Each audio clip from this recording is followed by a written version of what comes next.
और खबरों में आगे बढ़ेंगे। अब आपको दिखाएंगे काशी में क्रूज पर पीएम मोदी की तस्वीर, जहां पर न्यूज 18 से उन्होंने खास बातचीत की। बड़ी खबर आपको बता रहे हैं, प्रधानमंत्री नरेंद्र मोदी का सुपर एक्सक्लूसिव इंटरव्यू। देशवासियों के लिए पल पल खपाया है। पीएम मोदी ने कहा कि मैंने देशवासियों के लिए काम किया, लोगों के साथ 70 साल तक अन्याय होता रहा। प्रधानमंत्री नरेंद्र मोदी ने विपक्ष पर करारा हमला किया। उन्होंने कहा कि मेरी डिक्शनरी में नहीं शब्द नहीं है। उन्होंने अपने जीवन में हर चीज को पाने के लिए तपस्या की। काशी में पीएम मोदी से खास बातचीत की गई। उन्होंने कहा कि मेरी डिक्शनरी में नर्वसनेस शब्द नहीं है। मैंने जीवन में तपस्या की है, देशवासियों के लिए पल पल खपाया है। लोगों के साथ 70 सालों तक कांग्रेस ने अन्याय किया। तो सबसे धमाकेदार इंटरव्यू पीएम मोदी का, जहां पर प्रधानमंत्री नरेंद्र मोदी ने न्यूज 18 से खास बातचीत की। तो काशी में क्रूज पर पीएम मोदी ने न्यूज 18 से खास बातचीत की। चुनाव में विपक्ष को लेकर उन्होंने कहा कि नर्वसनेस शब्द उनकी डिक्शनरी में नहीं। उन्होंने अपने जीवन में हर चीज को पाने के लिए तपस्या की। और पीएम मोदी से जब सवाल पूछा गया कि विरोधी आपकी छवि को तानाशाह वाली बताते हैं, विपक्ष कहता है कि इनका परिवार नहीं तो परिवार का मतलब क्या समझेंगे। इस पर पीएम ने कहा कि विपक्ष परिवारवाद से बाहर कब निकलेगा, सुनिए। आप लबरेज हैं कॉन्फिडेंस से, मतलब आपको नर्वसनेस जरा भी नहीं है।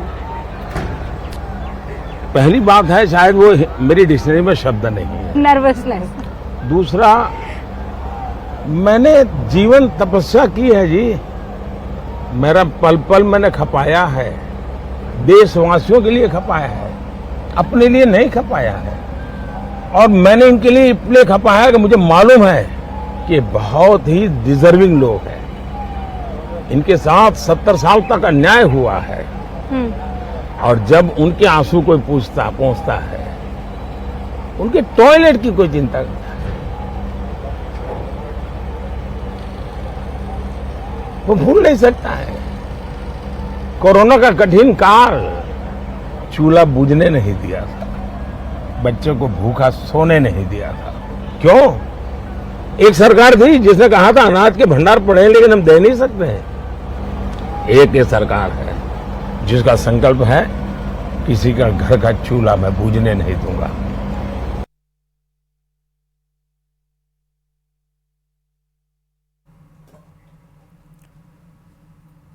तो महाविजय प्लान डिस्कस किया उन्होंने न्यूज 18 राजस्थान के साथ। प्रधानमंत्री नरेंद्र मोदी का सबसे धमाकेदार इंटरव्यू, जिसमें एक एक करके क्या सवाल पूछे गए ये भी आपको बता रहे हैं, और किस तरीके से प्रधानमंत्री नरेंद्र मोदी ने इसका जवाब दिया ये भी आपको बता रहे हैं। कांग्रेस का कैंपेन फैमिली कैंपेन है, ये आरोप लगाए गए हैं पीएम मोदी की ओर से कांग्रेस पर, जहां कांग्रेस ने सवाल खड़े किए थे कि जिसका खुद का परिवार नहीं, आखिर उसे परिवार का क्या मतलब पता है। इसी पर प्रधानमंत्री नरेंद्र मोदी ने विपक्ष पर करारा हमला किया और कहा कि कांग्रेस का कैंपेन फैमिली कैंपेन है। पीएम मोदी ने सवाल भी पूछा कि आखिर कांग्रेस परिवारवाद से बाहर कब निकलेगी।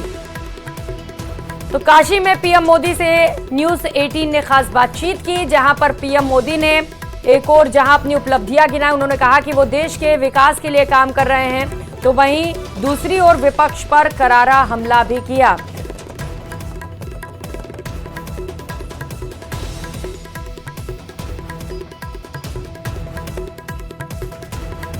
तो पीएम मोदी से जब सवाल पूछा गया कि आपको सच में तकलीफ नहीं होती कि जब विपक्ष आपको इतना कोसता है, इस पर पीएम मोदी ने हंसते हुए कहा, निंदक नियरे राखिए, उनकी गालियों से ही मोदी बड़ा बना है। सुनिए।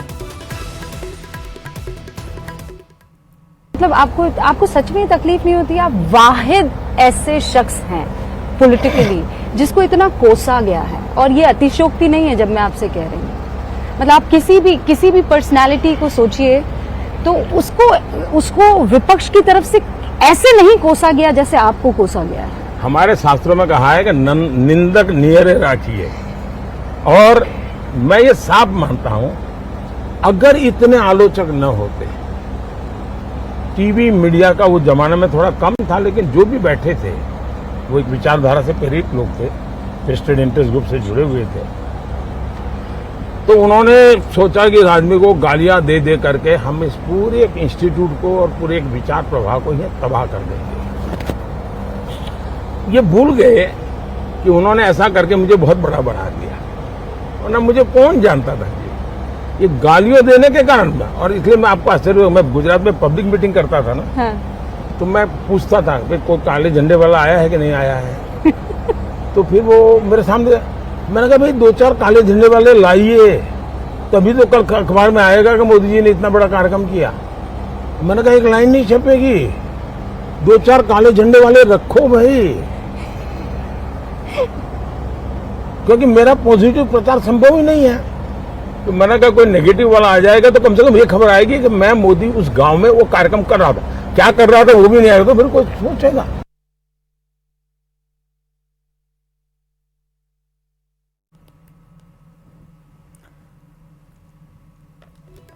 तो काशी में प्रधानमंत्री नरेंद्र मोदी से न्यूज 18 ने खास बातचीत की, जहां पर उन्होंने कहा कि विपक्ष के कोसने से फर्क नहीं पड़ता, गालियों से ही मैं बड़ा बना हूं। शास्त्रों में कहा निंदक नियरे राखिए। प्रधानमंत्री नरेंद्र मोदी ने कहा है कि जो उनकी निंदा करते हैं उन्हें वो अपने पास रखते हैं। साथ ही ये भी कहा कि गालियां देकर मोदी को और बड़ा बना दिया गया।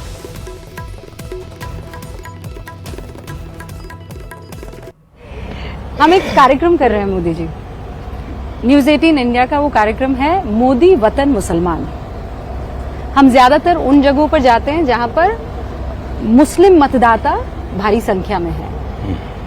पहले आलम अलग था और आज की तारीख में मैं आपको पूरी गंभीरता से और संजीदगी से कह सकती हूं कि ऐसे ऐसे मुसलमान आगे आते हैं जो आपके लिए जान दे सकते हैं। और एक उनका वाक्य है, ना दूरी है ना खाई है, मोदी हमारा भाई है, बड़ा जोर शोर से ऐसे करते हुए नजर आते हैं। बावजूद उसके आप उस धारणा को तोड़ने में क्या नाकामयाब रहे हैं कि मोदी मुसलमानों का नहीं है? पहली बात यह है कि ये मुद्दा मुसलमान का नहीं है। इंडिविजुअल मुसलमान कितना ही मोदी के साथ होगा, लेकिन एक निश्चित विचार प्रवाह है जो उनको आदेश करता है कि आप ये करो या आप वो करो, उसके आधार पर वो निर्णय करते हैं। जहां तक मोदी का सवाल है, तो मैं स्कूल में, एक तो मेरा जो घर है ना, मेरे अगल बगल में सारे मुस्लिम परिवार हैं, तो हमारे घर में ईद भी मनती थी, हमारे घर में और भी त्योहार होते थे।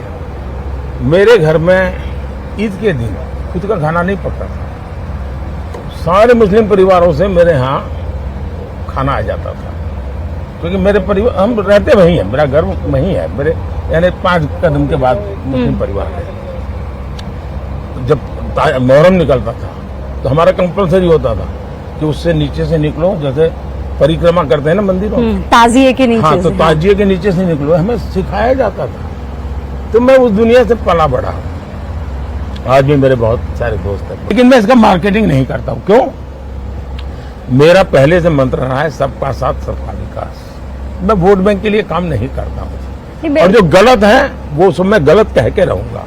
स्टेज पर आपने मुसलमानों का जब जिक्र किया तो घुसपैठिया, ज्यादा बच्चा पैदा करने वाला, इसकी क्या जरूरत आनी पड़ी थी? मैं हैरान हूँ जी, ये किसने आपको कहा कि जब ज्यादा बच्चों की बात होती है तो सिर्फ मुसलमान का नाम जोड़ देते हैं? क्यों मुसलमान के साथ अन्याय करते हैं आप? हमारे यहाँ गरीब परिवारों में भी ये हाल है जी, उनके बच्चों को पढ़ा नहीं पा रहे हैं। किसी भी समाज के हो, गरीबी जहाँ है वहाँ बच्चे भी ज्यादा है। तो आप कह रहे हैं मुसलमान अलग था, ज्यादा बच्चा पैदा करने वाला अलग था? मैंने न हिंदू कहा है न मुसलमान कहा है। मैंने कहा कि भाई आप उतने बच्चे हो जिसका आप लालन पालन कर सको, सरकार को करना पड़े ऐसी स्थिति मत करो। इस बार मुसलमान आपको वोट देगा? आपको उनके वोट की चाहत है? मैं ये मानता हूं कि मेरे देश के लोग मुझे वोट देंगे। मैं जिस दिन हिंदू मुसलमान करूंगा ना, उस दिन मैं सार्वजनिक जीवन में रहने योग्य नहीं रहूंगा, और मैं हिंदू मुसलमान नहीं करूंगा, ये मेरा संकल्प है। और प्रधानमंत्री नरेंद्र मोदी से जब सवाल पूछा गया कि 400 पार अगर मोदी लाएंगे तो विपक्ष क्या करेगा, इस पर उन्होंने कहा कि वो इसीलिए ही मेहनत करते हैं ताकि विपक्ष मजबूत बने। सुनिए। कहा जाता है कि 400 पार अगर मोदी ले आएगा तो फिर विपक्ष क्या करेगा? विपक्ष एक मजबूत स्थिति में होगा तभी तो लोकतंत्र चल पाएगा। आप क्यों चाहते हैं कि सब आप ही के पास आ जाए? मैं चाहता हूं कि विपक्ष मजबूत बने, मैं इसी के लिए मेहनत कर रहा हूं। लेकिन मजबूती का मतलब ये नहीं कि हाउस न चलने दे, हुड़दंग करे, अनडेमोक्रेटिक वे में काम करे। भारत का दुर्भाग्य है कि पिछले 10 साल ये लोग पूरी तरह विपक्ष के रूप में भी फेल गए।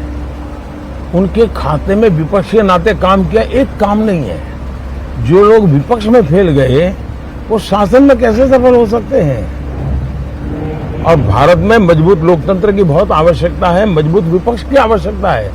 और इसलिए शरद पवार ने एक अच्छा सुझाव दिया है और मैं उसका स्वागत करता हूं। उन्होंने सुझाव दिया है कि सभी छोटी पार्टियों ने कांग्रेस में मर्ज कर देना चाहिए।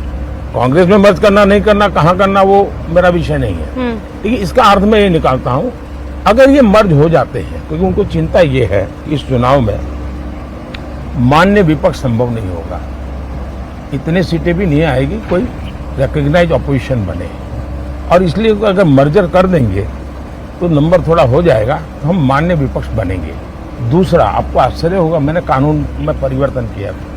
हमारे यहाँ बहुत सी योजना ऐसी है, बहुत सी कमेटियां ऐसी है जिसमें लीडर ऑफ अपोजिशन बैठ सकता है और बड़े महत्वपूर्ण निर्णय होते हैं। तो मैंने कानूनी परिवर्तन किया कि भाई लीडर ऑफ अपोजिशन है ही नहीं, क्योंकि 2014 से 19 तो उनके पास सीटें नहीं थी। मैंने कहा लार्जेस्ट पार्टी का लीडर उसको बिठाओ।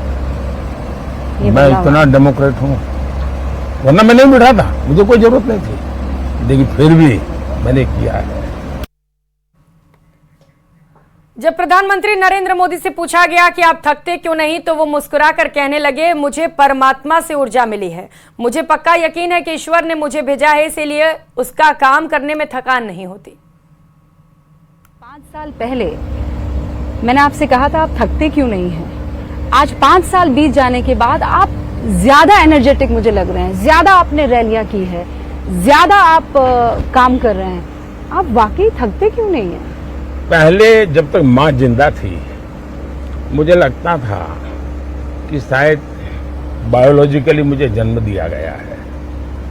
माँ के जाने के बाद इन सारे अनुभवों को मैं जोड़ करके देखता हूँ तो मैं कन्विंस हो चुका हूँ। गलत हो सकता हूँ, लोग आलो लेफ्टिस्ट लोग तो मेरे धज्जियां उड़ा देंगे, मेरे बाल नोच लेंगे।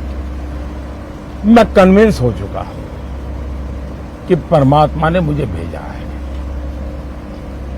ये ऊर्जा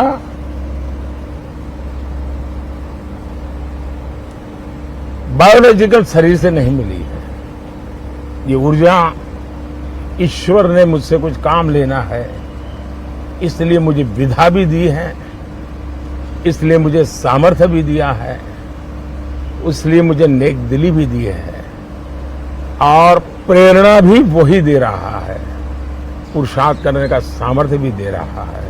और मैं कुछ नहीं हूं, एक इंस्ट्रूमेंट हूं जो ईश्वर ने मेरे रूप में मुझसे लेना तय किया है। और इसलिए मैं जब भी कुछ करता हूं तो मैं मानता हूं शायद ईश्वर मुझसे करवाना चाहता है, क्या परिणाम होगा चिंता छोड़ो। मैं सिर्फ ईश्वर को समर्पित हूं। दूसरा, लेकिन उस ईश्वर को मैं देख नहीं सकता हूं, तो मैं भी एक पुजारी हूं, मैं भी एक भक्त हूं। तो मैंने 140 करोड़ देशवासियों को ईश्वर का रूप मान करके चलता हूं, वही मेरे भगवान है।